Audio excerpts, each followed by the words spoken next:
Hi everybody, my name is Larsen. Barney Kessel is a guitarist that's been a part of a huge chunk of jazz guitar history.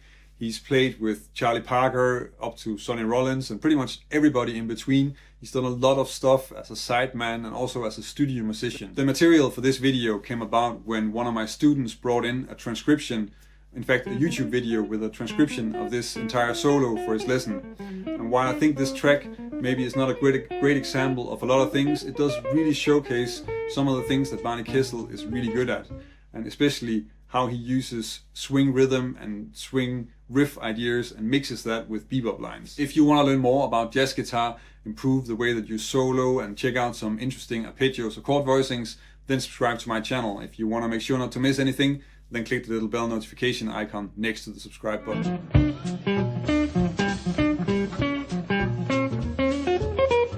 With bebop, it became more and more common to just weave together longer rows of 8-note lines. And you can hear how Barney Kessel is able to do this, but doesn't do it all the time. And especially in this sort of opening phrase. So this is the first phrase after the pickup to the solo. You can actually tell that this is swing influenced in two ways. One thing is that the note choice is really in the beginning spelling out. So it's 2 bars of B flat major, and he's really using the 3rd, the 5th, and the 6th. So we have sort of a B flat 6 sound going on. And the other thing that also really makes this typical for a swing phrase is that it's quite riff-like. So it's repeating, but it's also moving on top of the beat. So the rhythm that he's using is splitting the 2 bars into 2 groups of 3 notes and then sort of tagging it with a group of 2 notes to just make it all fit within 2 bars. So the 3-note grouping sounds like this. And then that's repeated. And then he tags it with.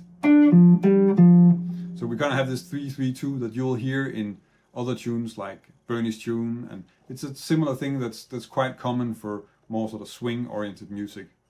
He then moves on to the B flat minor, E flat 7, and he does that just by changing. He plays the same motif but then changes the top note from a D to a D flat.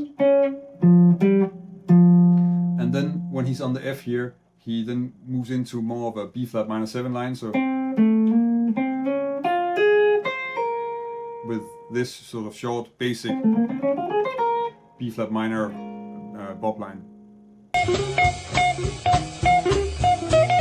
This second example is also typical for more of a swing and more of a riff-like melody, in the sense that it has only a few notes. There are some quite large intervals in there, but it's really just a few notes in the same melody, and then there's some slight variation and especially some rhythmical variation. So he starts just by stating the main motif as, and then in the next bar he turns it into a 3-beat long motif that he can then start to move around. So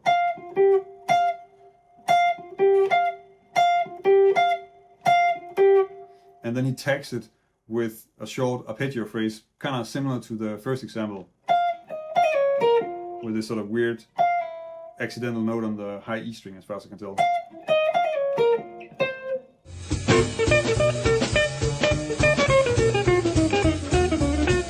Here you can hear that you can actually say quite a lot with quite a few notes, even in jazz music after Charlie Parker. This is the final part of the solo before he goes back to the theme. And he's really just playing the last cadence in the entire song with only 2 notes. So in this case, there's not really a motif in the same way that there was in the first few examples that I went over. So he's just using those 2 notes, using a chromatic lead note to take that down, and then turning the last 2 bars into a cadence to take him back into the last theme. So, and that's just really a scale 1, and then going this way back into the theme. If you want to check out another guitar player with a really great and strong use of rhythm in his solo playing, then check out this video that I made where I'm analyzing some examples from Grant Green and how he's soloing over a B-flat blues. If you want to learn more about jazz guitar, and this is the first time you see one of my videos, then subscribe to my channel. These are the kind of videos that I publish every week. And of course, if you want to help me keep making videos, then check out my Patreon page. That's about it for this week. Thank you for watching, and until next week.